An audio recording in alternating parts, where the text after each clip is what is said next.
So I'm 3D printing today one of the boilers of Titanic.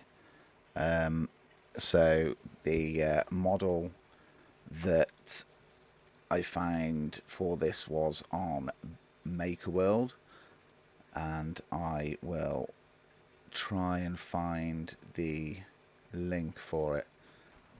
So the model is by Case Western. 3D model only. It includes the half and the double boiler design.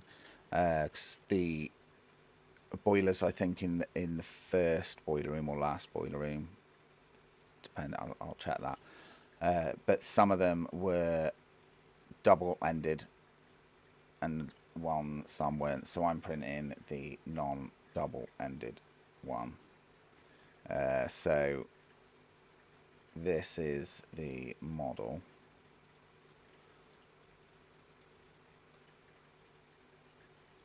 Yeah, I can't put anything in, can I, whilst I'm recording? Yeah, so this is it's by Case Western. I had to scale down the model quite a bit. It was coming out at like really big. I don't know whether it was like the actual true size of the boiler itself, but I had to scale it down quite a bit. But managed to get it to a size that my Creality Ender 3 can handle. So the printing time for this model is 8 hours and 59 minutes, and it will be 24 meters of filament. It's not giving me, it usually gives you the weight, but it hasn't given me it in this for some reason. So yeah, so we're just going to time lapse that now, and now we'll have the more you know section. So one fact immediately that I know about the boilers on the Titanic is that when Robert Ballard was searching for the wreck of Titanic, it was actually the face of one of the boilers that they found first.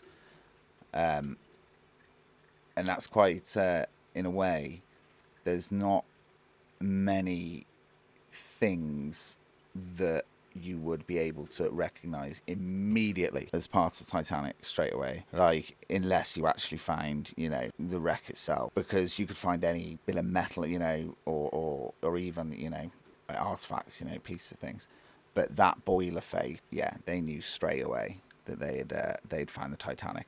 So I remember that from when I was a child. That's one of the first things I can remember reading about it when I got given a book about Titanic, was that the boiler was the film, because yeah, there was not much else that you would be able to immediately be like, yeah, we found the Titanic. So the print's going to take is it 9 hours or 8 hours? So we shall wait. Hopefully nothing will go wrong. Yeah, what I want to do is okay, so yeah, so this is where we are now. So we've nearly got the first lay down. I am filming a time lapse at the same time as well. So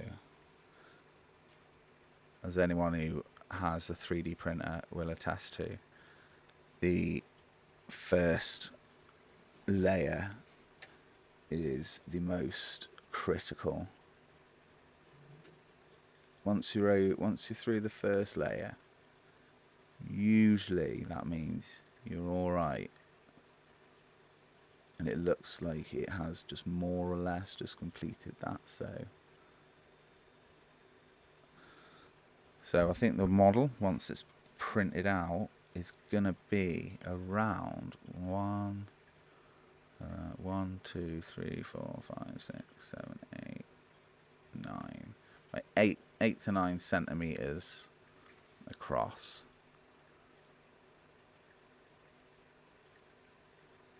I'm printing it out of the grey as well. I could just leave it as that. We'll see what it looks like when it's actually completed. Yeah. So we'll see on the other side. We are now at 3% and all is going very good so far. So let's play cool. And this is where the battery on my GoPro run out. So the print is now completed.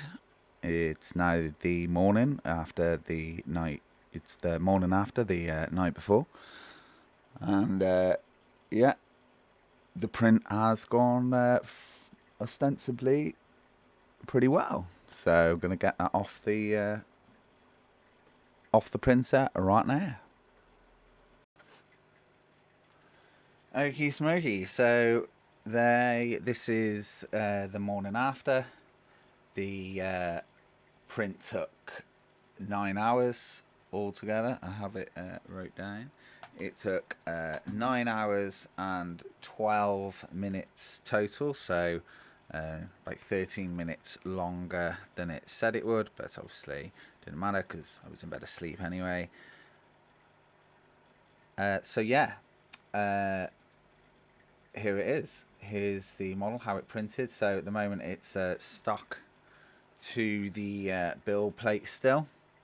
So I'm going to get that removed, and we'll see how it all fits together, which is usually sometimes where problems begin, especially with 3D prints of stuff. I'm hoping that nothing has warped on it, or it looks like the build plate adhesive has done its job and it has stuck quite successfully all the way through, because the Creality printer that I've got isn't a sealed chamber like the Kidi, not sure how you say it. So sometimes stuff can peel off the build plate, but this doesn't look like it has, so I'm going to go and remove that from the build plate now. Right, so here we are. So that's the full print, all the boiler all printed out there. So this is just the little bit that the 3D printer does, just to make sure that the PLA is flowing through it. So this is a single-ended boiler, which on the Titanic itself only existed in boiler room 1, I believe, which was the first boiler room in from the engine room, more forward of it. So yeah, so here we are. So we're going to take it off the build plate now. That didn't give a very satisfying, but that's because it's pretty flat. So that's the obviously the exterior of the boiler, the main sort of shell. The print's very nice, very smooth. See odd little bit of marking here and there, but no, I'm pretty happy with that. I did set it, I mean it took 9 hours, so it was quite a long print. So these are the fire boxes, I guess, the furnace inlets. So we'll just make sure I don't break those. So just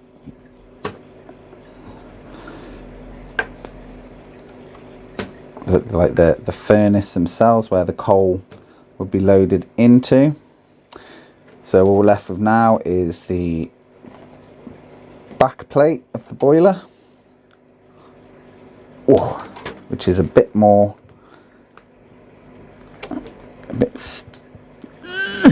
stuck on. One moment please. Where's my ruler? For some reason I have lost my scraper and it is very inconvenient. Oh, crikey. Got a fighter. Oh. I mean, it is a good, so just to advertise this is Stuck by JT16, which is GTech glue. I have, I'm not sponsored by these. I have mentioned the company before because I did used to have a lot of problems with the with bed adhesion, especially in my early days of 3D printing. And as you can see, this certainly does its job. Look, it's actually removed the cork from the back of my ruler.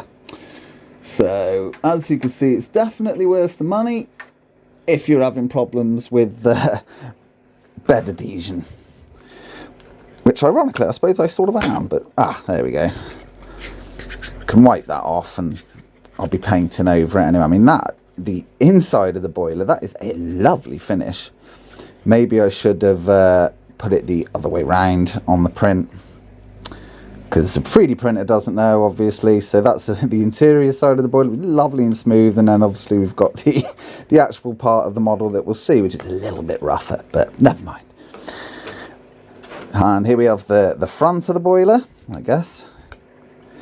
Again, stuck pretty well.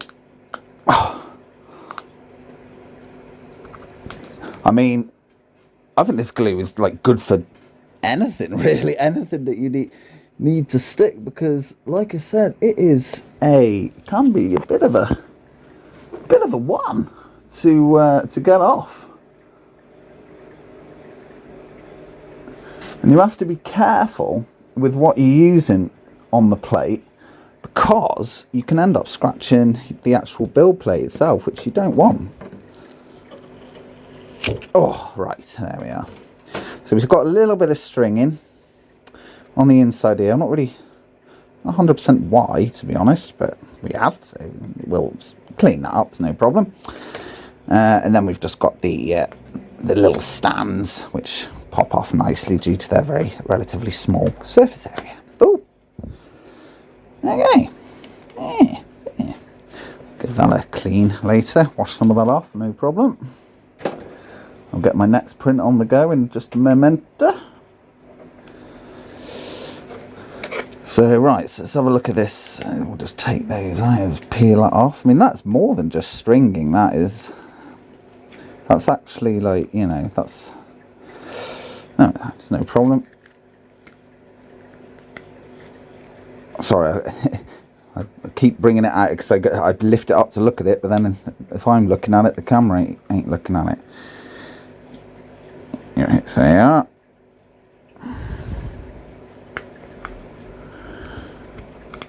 And the amount of glue that's on this might just stick as it is. So I assume I just pop those in nicely. That one's a bit more, got a bit more play in it. That one's nice and firm. So there's the face, and I probably am going to have to use some, maybe not. I'm going to have to use a bit of glue just so it holds it physically together, but it's pretty. Whoops! Right, so yeah, we'll use a itty bitty bit of glue on that just to keep it all together. Shall I use this liberally and stick it all so it sticks together? Let's see if that does actually. So we'll just glue the edge there.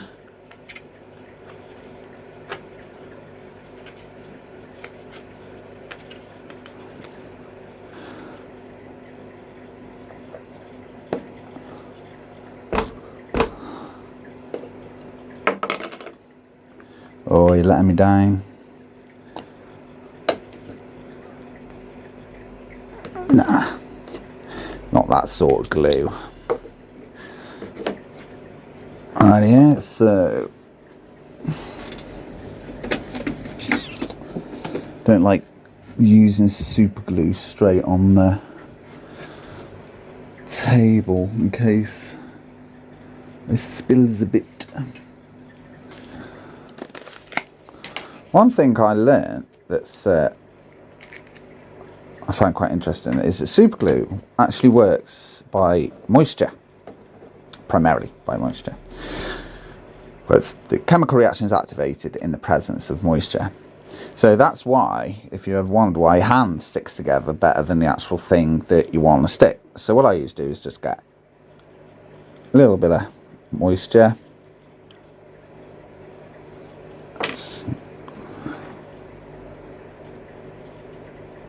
Just to like moisten it a little bit. Right, I don't want to go crazy with the super glue. It's one, I'm not overly, I don't, frightens me.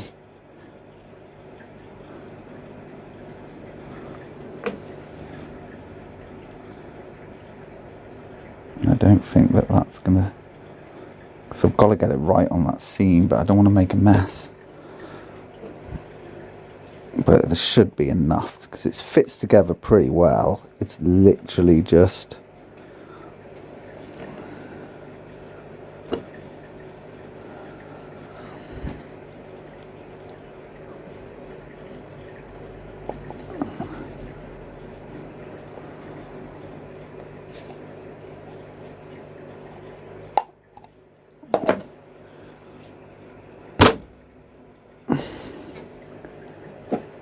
I am certain it fit together better than that when I did it first time.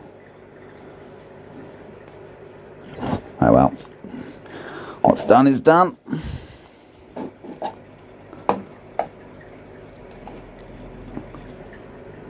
I can feel it on my hand. I've got it on my hand. But anyway, there we go. It's nice and stuck.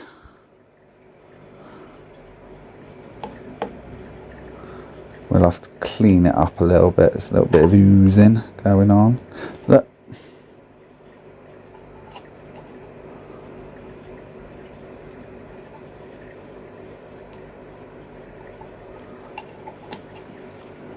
Right. This should be a little bit more simple because there's a little groove in there for the glue to go.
Actually, I don't feel like they're 100% in there.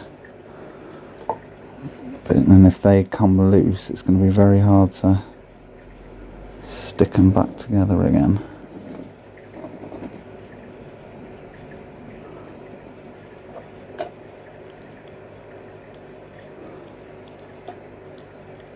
Oh.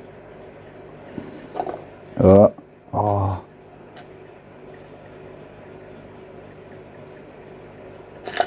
Damn it!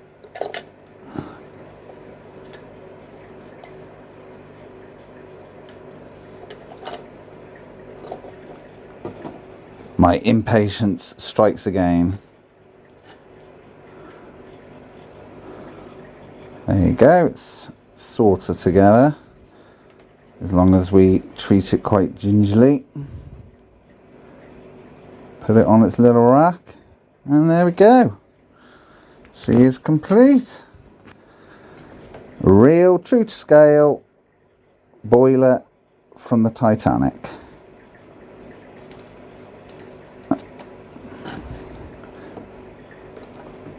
So, what should I print next?